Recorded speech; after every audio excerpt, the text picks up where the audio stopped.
오늘의 주제는 목사가 정치를 해도 괜찮은가? 이런 주제입니다. 목사가 정치에, 정치를 생각하면 여러 가지를 좀 폭넓게 생각할 수도 있는데, 어쨌든 좀 좁은 의미에서 정치적 활동에 참여하는 것, 괜찮은가? 이런 주제입니다. 여러분은 어떻게 생각하십니까? 목사가 목사 타이틀을 가지고 있어요. 그런데 정당에 가입하거나, 국회의원이 되거나, 선거에 참여하거나, 또는 적극적으로 공적인 데 나가서 정치적인 발언을 하거나, 이런 거를 하는 거 어떻게 생각하시나요? 괜찮을까요? 또는 목사가 그런 건 아니지만, 교회나 설교 시간에 그런 공적인 자리에죠. 아주 정치적인 발언을 하는 거. 거의 정치인들이 할 법한 이런 발언들을 막 하는 거. 괜찮을까요? 자, 목사를 얘기를 하는 겁니다. 우리나라 과거의 예를 좀 들어보면요. 우리나라 재헌의회가 처음 구성됐을 때 1948년에 그때 국회의원들이 198명인가 이 정도가 이제 선출이 됐거든요. 그 중에 목사 신분을 가진 사람이 4명이 있었어요. 목사예요, 목사. 그래서 이제 그 중에 한 사람이 우리가 잘 아는 대로 재헌국회가 처음 시작됐을 때 기도를 했죠. 이윤영 목사라고 감리교 목사였습니다. 그러니까 우리나라는 정치가 초기부터 정치 현장에서 목사들이 참여했던 것을 알 수 있어요. 그 이후에 보수적 정당이나 진보적 정당이나 말할 것도 없이 다 목사들이 들어가 있었습니다. 지금까지 수십 년의 역사를 통해서 목사들이 각각에서 국회의원을 하거나 지방의원을 하거나 아니면 당원으로 활동하는 이런 사람들이 좀 있었죠. 대표적으로 제가 떠오르는 거는 진보적인 쪽에서는 혹시 문동환 목사님이라고 혹시 기억하십니까? 문익환 목사님의 동생이에요. 이분이 국회의원을 했었죠. 근데 그때 국회의원보다는 문동환 목사라는 이름이 훨씬 더 입에 익었었던 인물이었죠. 보수 쪽에서는 여러분이 이 부분은 잘 모를 수도 있겠는데 얼마 전에 좀 문제가 있었던 장제원 의원 혹시 기억하십니까? 국힘당에. 그분의 아버지가 장성만 국회의원인데요. 이분이 목사였어요. 그래서 국회의원을 2번씩이나 역임을 했고요. 정당 활동도 굉장히 오래 했었습니다. 그래서 장제원 의원이 예전에 자기의 아버지의 유산을 이어받아서 신앙으로 뭘 하겠다 이런 얘기들을 또 많이 했었거든요. 그러니까 목사라는 타이틀을 그대로 가지고 있는 채 이런 아주 고도의 정치 행위를 했던 것이죠. 지금은 진보적인 쪽보다는 보수적인 쪽에서 목사들이 정치 활동을 굉장히 적극적으로 참여하고 있습니다. 김진홍, 예전에 서경석, 임명진, 전광훈, 손연보. 제가 또 찾아보니까 작년도에 22대 총선이 있었잖아요. 그 총선에서 목사 직업을 가지고 출마한 사람들 9명이 있었어요. 그 직업이 뭐냐 했더니 목사 이렇게 적은 사람이 9명. 지역구에 5명, 비례대표 4명으로요. 그 중에 가장 이름이 나 있는 사람은 누구냐면 장경동 목사 혹시 아십니까? 장경동 목사의 딸 장하나. 이게 이제 브리치 처치의 담임 목사였습니다. 비례대표로 출마를 했어요. 소문은 장경동 목사도 출마한다는 얘기가 있었거든요. 근데 아마 본인은 출마를 안 했고 딸이 출마했습니다. 그러니까 현직 교회의 담임 목사가 국회의원 선거에 출마를 한 거예요. 이렇게 보면 우리나라는 재헌국회부터 지금까지 지속적으로 목사들이 정치에 아주 고도의 정치 행위에 참여했던 것을 알 수 있습니다. 어떨까요? 괜찮을까요?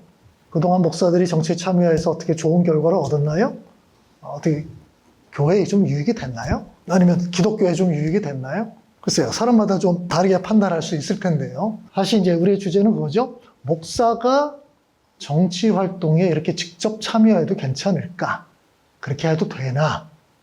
자, 이 문제를 다룰 때 첫 번째로 좀 생각해야 될 것이 있습니다. 이거는 목사의 이중적 신분이에요.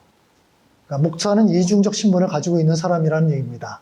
첫 번째는 뭐냐면 목사도 대한민국의 시민의 한 사람이라는 거예요. 대한민국의 시민이니까 다른 모든 사람들이 누릴 수 있는 권리를 다 누릴 수 있는 거죠. 그렇죠? 그 다음에 의무도 지는 것이고요. 맞죠? 그래서 대한민국 시민이니까 대한민국이 정한 법률을 지켜야 될 의무가 있는 거죠. 그래서 이제 예전에는 안 그랬지만 요즘은 이제 납세 의무까지 다 지고 있잖아요. 그런 의무가 있어요. 마찬가지로 권리도 있겠죠? 대한민국 시민이니까 목사이지만 투표할 수 있는 권리가 있죠? 당연히 입후보 권리가 있습니다. 이거 우리나라 헌법에서 또는 법률에서 규제하지 않아요.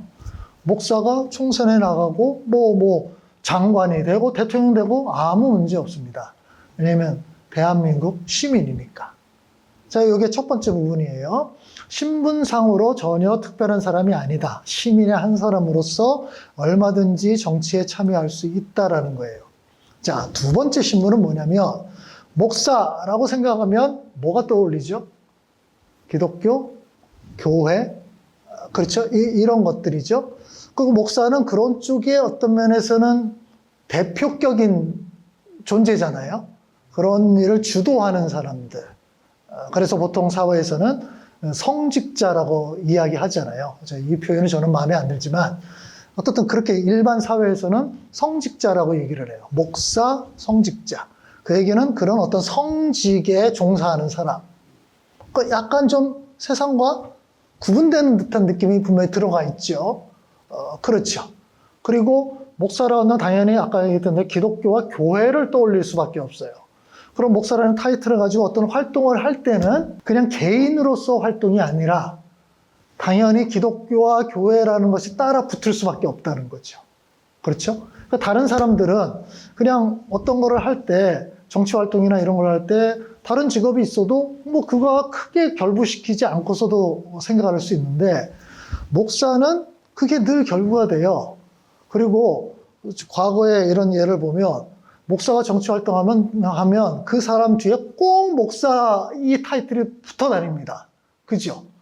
다른 그 직업은 거의 안 붙는데 이상하게 목사는 꼭 뒤에 뭔가 이게 따라붙어 간다는 거예요. 자, 요게 목사의 독특함이죠.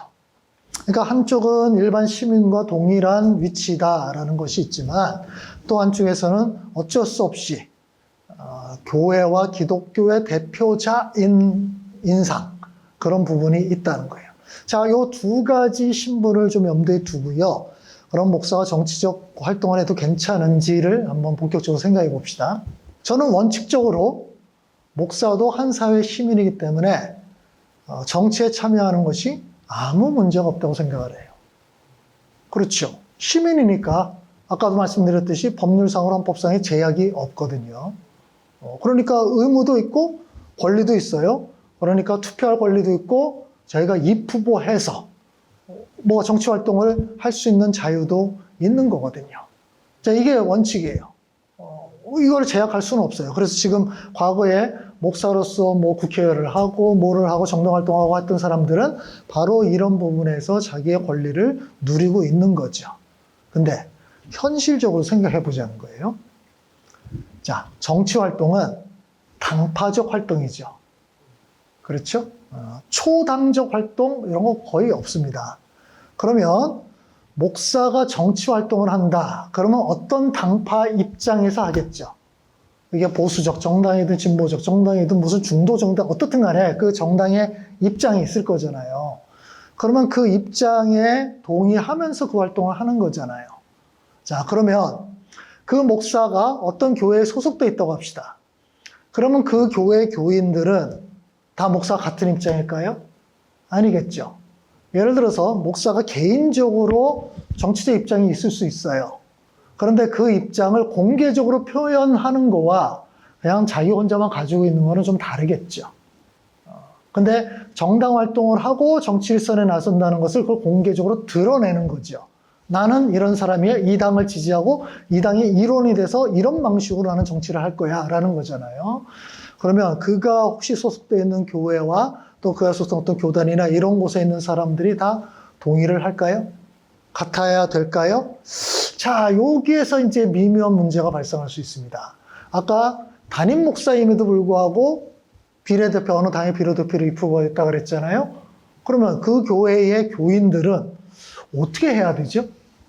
여러분이 그게 교인이라면 어떻게 해야 됩니까?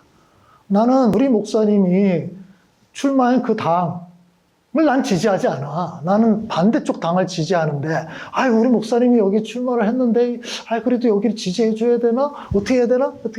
상당히 갈등이 발생할 수 있어요. 근데 목사가 그쪽에 당에 나왔으니까 자기 입장에서 뭐 자기를 좀 지지하라는 듯한 뭔가를 입장을 취할 수밖에 없겠죠. 왜냐면 정치 현장에 나갔으니까 되려고 나간 거잖아요. 국회의원이 되려고. 그렇게 한다면은 교인들의 입장에서는 이게 상당히 곤란해질 수 있어요. 그리고 밖에서 혹시 봅시다. 밖에서 보면 그 목사가 어떤 당에 나왔다 그럼 그 교회가 다 그런 당이야? 그 교회 교인들은 다 그 당을 지지하는 거야?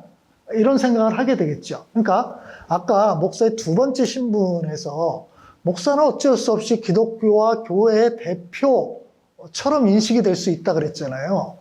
이 부분이 따라다닐 수밖에 없는 거예요. 그렇겠죠? 목사라는 타이틀을 가지고 있는 한. 물론 교회와 상관없이 나는 이제 더 이상 교회 목회는 안 해.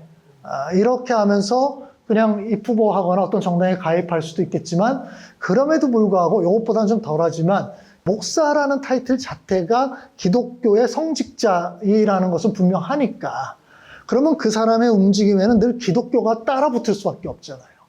그죠? 목사가 저래?